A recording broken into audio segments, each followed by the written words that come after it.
Hello, this is Michael, and this is the Mind Your Business Show.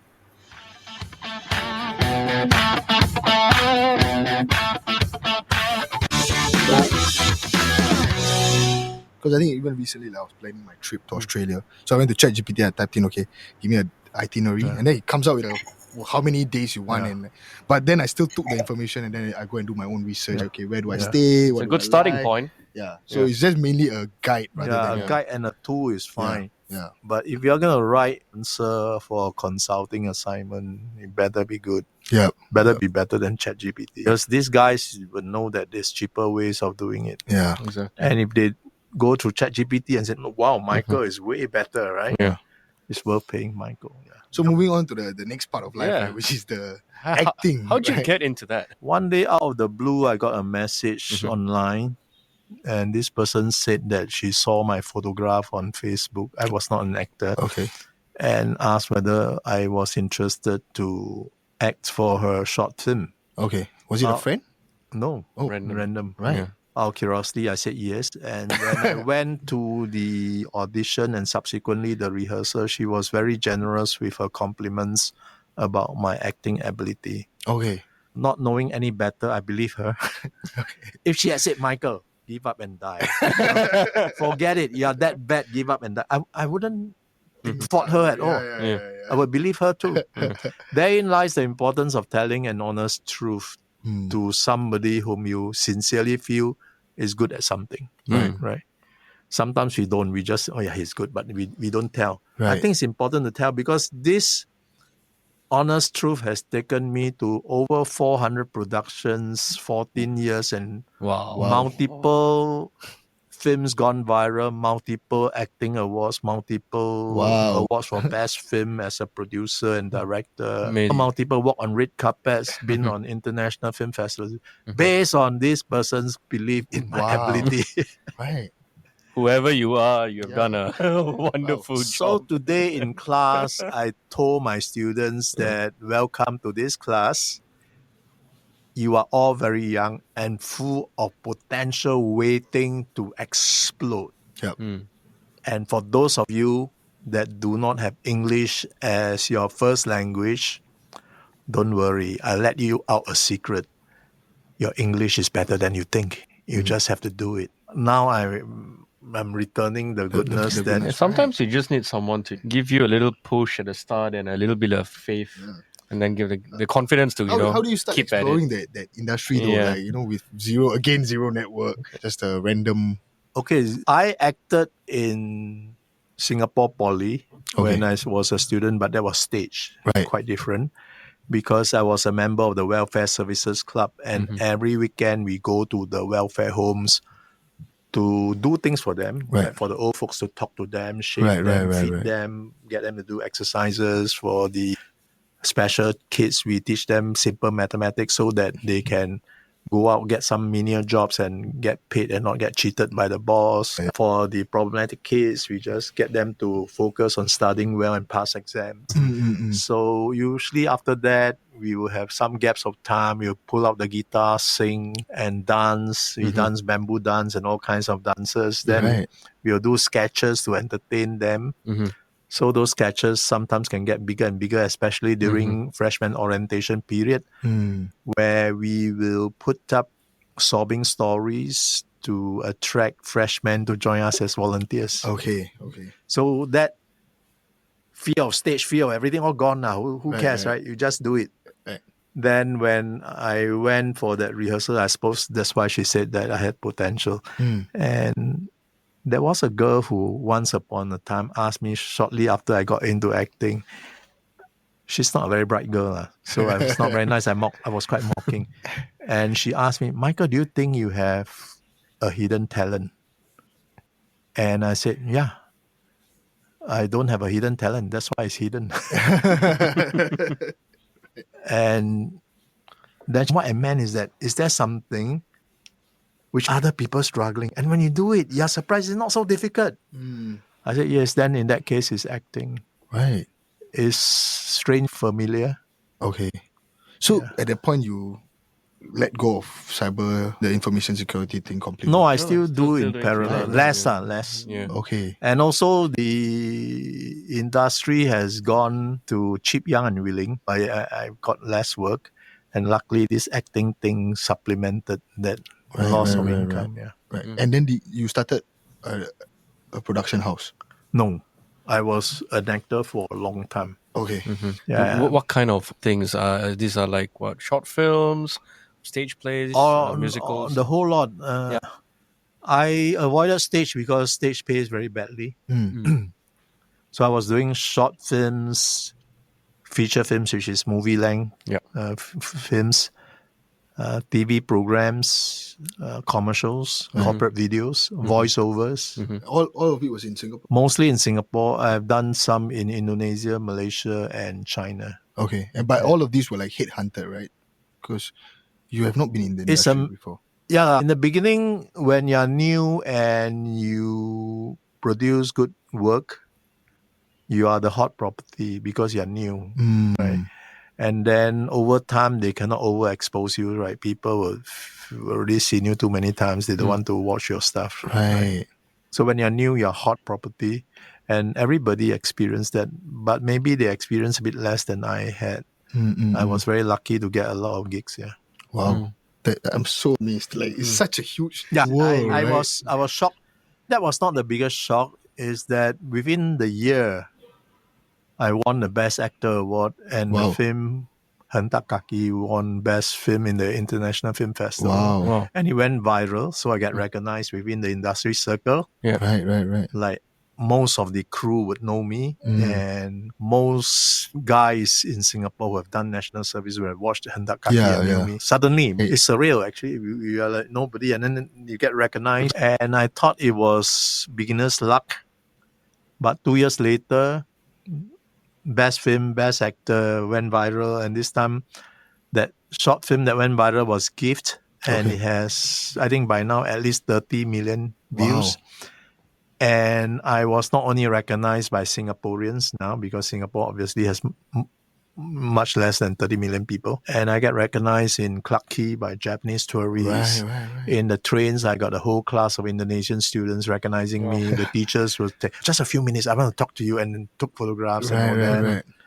Yeah. So at the point you decided to pivot towards eventually did more and more of acting, and then I went into production as well. I wanted to write my own stories and produce my own stories in film. For a layman, like, it's two different worlds, right? But were there similarities? Some skill sets that you were As able I to... say, the character traits of a good security person is paranoia, sense of urgency, and concern for detail. And that is the same if you are on set.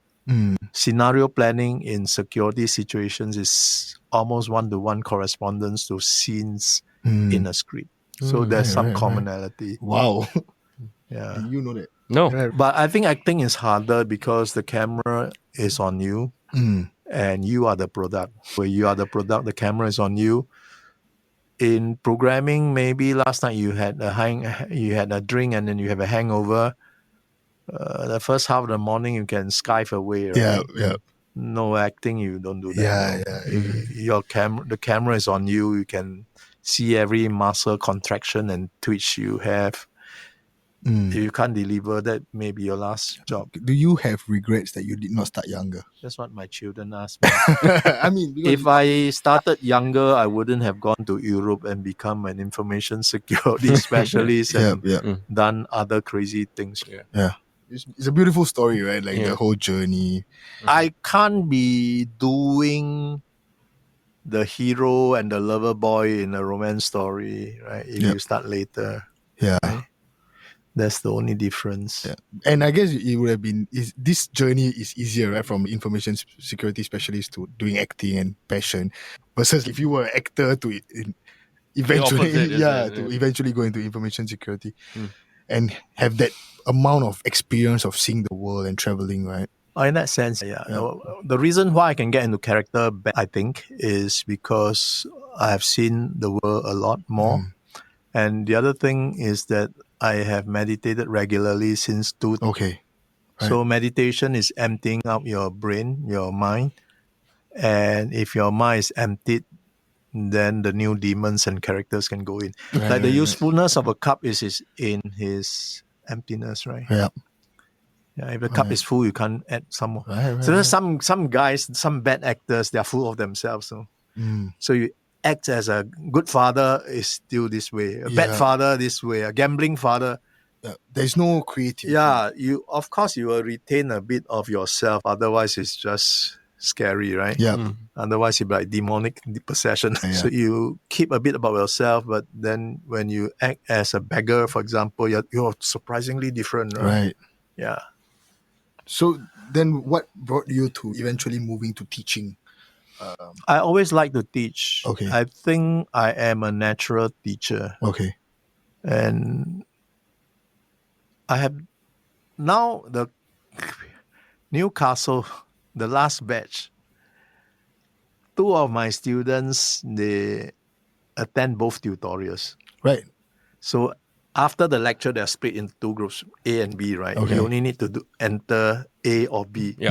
They attended both tutorials. Oh, wow. Okay. So when I asked them, why are you doing that? Oh, we want to learn more from you. It's so interesting. So that's one. Secondly, 2 other students asked me whether their friends can attend. I say, what do you mean your friends can attend? Oh, don't worry, they are university students as well. Okay. Then I was thinking, well, what's there to lose, right? The Yeah. chairs are plenty. I said, okay, let them in. So when they were in, they were very attentive, super attentive, that it is a privilege for them to sit in because they are not registered students of that module. After the class, they asked whether they can attend the next week. I say, I'll start collecting money. Then the course finished already. So one day I was going back to that campus, and outside there was a cafe, and this came to me and say, I'm going to attend your module again next trimester. Wow. I said, but you've just finished. He said, no, I'm going to attend again. Today I didn't see her. Maybe in the next week I'll see her. Right. So this is evidence that I'm able to relay my experience to them, get them interested. There was a student last trimester. She told me that after attending your class, I'm thinking whether I should do a master's in film production. Wow. Because this is a mass communication degree. It's not quite film production. So because of my module, she says that she might go into film production. I say expensive, no. Then you can't make a living. Life is tough. You'll be broke. So the modules you're teaching in university are all like films based, like that module I'm teaching is has a lot to do with filmmaking within one module. So I have to cram in a lot of things in that one module. Do we do information systems modules also? Maybe in future. I think they would try to give me more work. I would also have to decide how much time I want to allocate to teaching, because now I'm doing 3 things, right? Tech consulting, teaching, and acting. And the one that pay the least is acting and is the most time demanding. But that's the one that you're most passionate about, is? Yeah, I know. That's always the trouble. Yeah, I know. Unless you hit super A-list, which means that you must be able to move box office. Then it's not really necessarily your acting skill is better than the next guy. It's just that you can move the box office. As someone who has seen the world and been in so many different industries, right? What are some advice that you have for Singaporeans where we grow up with technology, but we still hold a lot of these Asian values of, I got to get my degree, I got to get a job, I got to fill the box, right? What is your advice for these people, like for all of us? If you want to stay in Singapore, you still need that degree, although big companies like AWS and Google has mentioned before that they may not ask for a degree next time.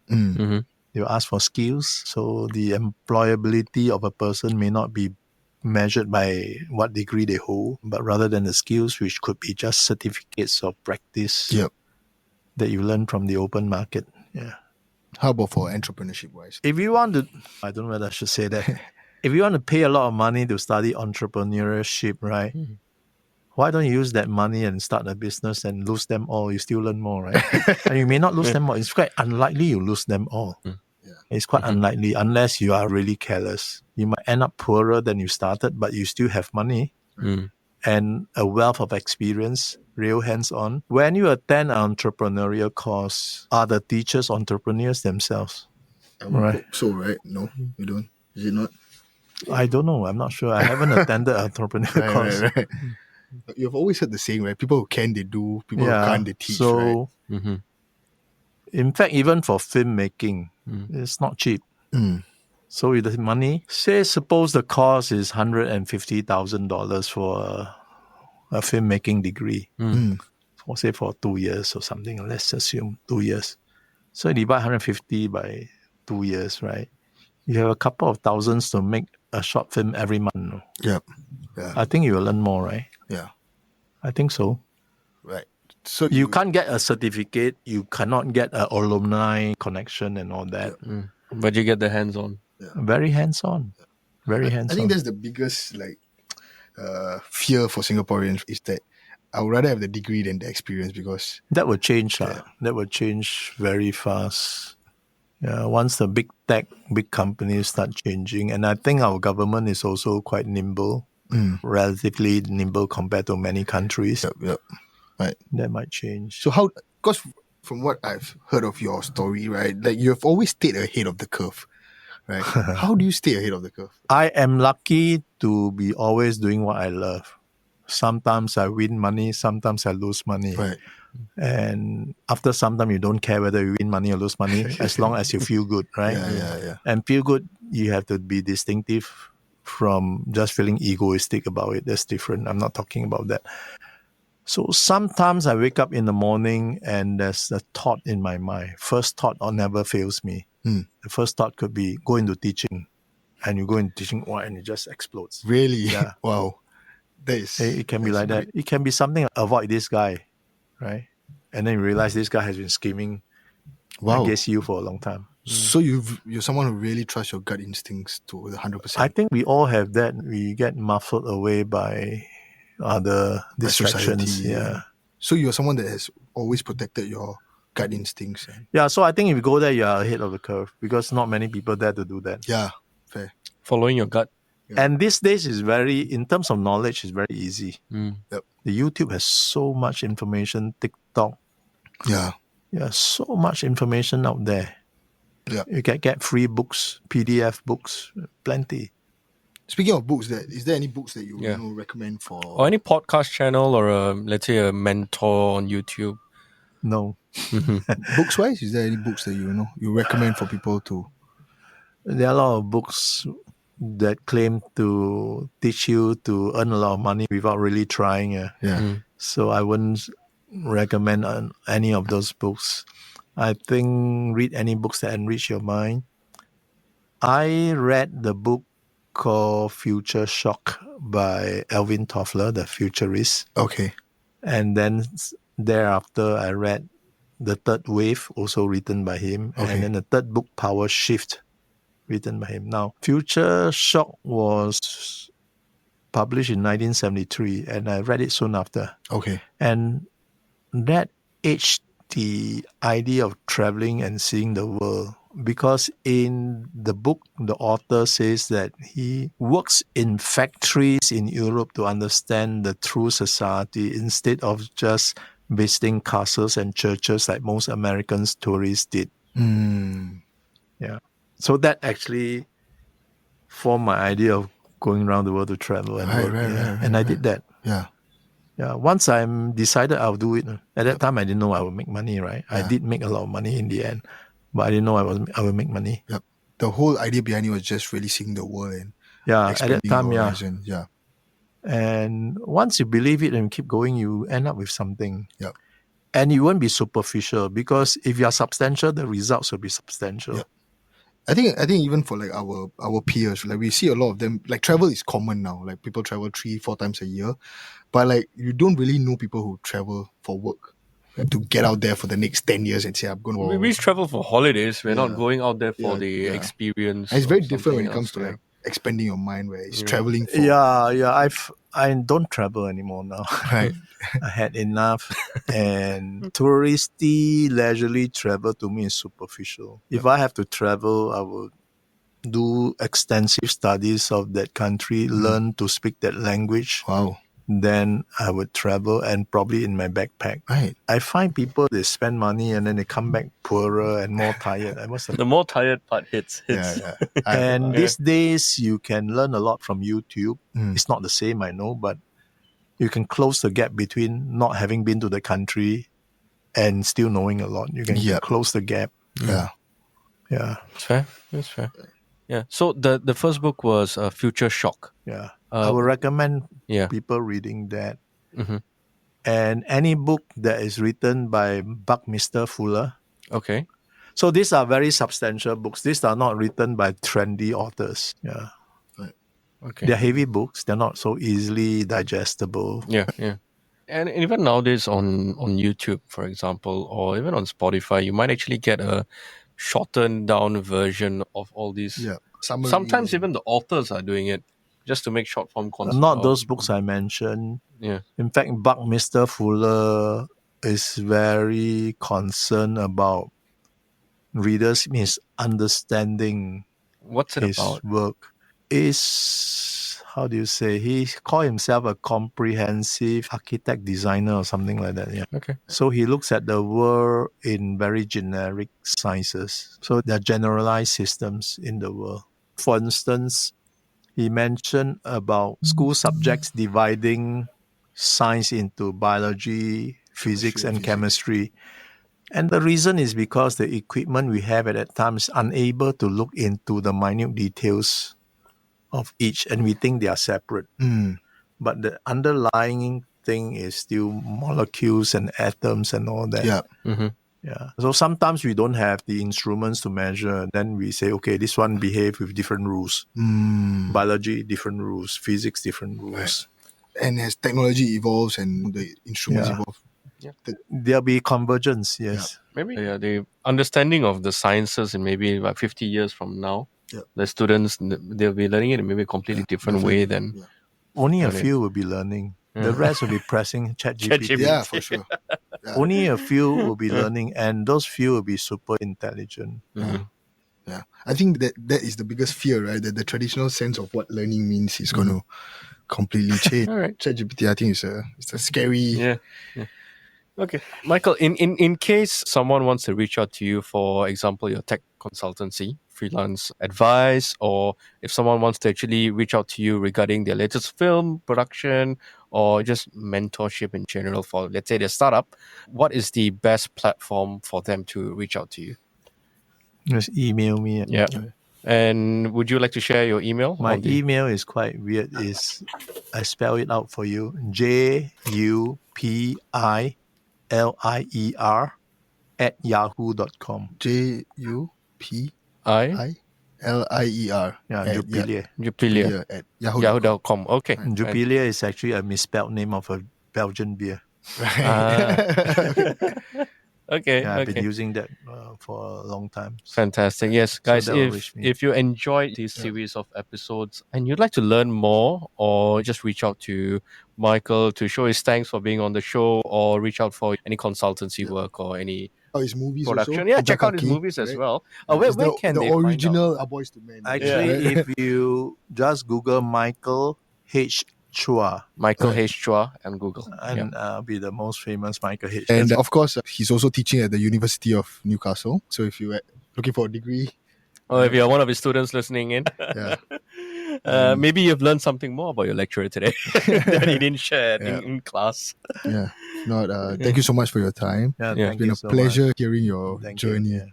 One thing. So for the next guest that we have on the show, would you like to ask him or her any questions? Let's pass on a question to the next guest. If you're gonna live your life all over again, how would you do it? Wow. That's a super fantastic. Thanks, Michael. Okay. Yeah, and guys, if you enjoyed the show, please subscribe to us on Spotify, on Instagram, click that notification bell, and we'll see you on the next episode of the Mind Your Business Show. Take care.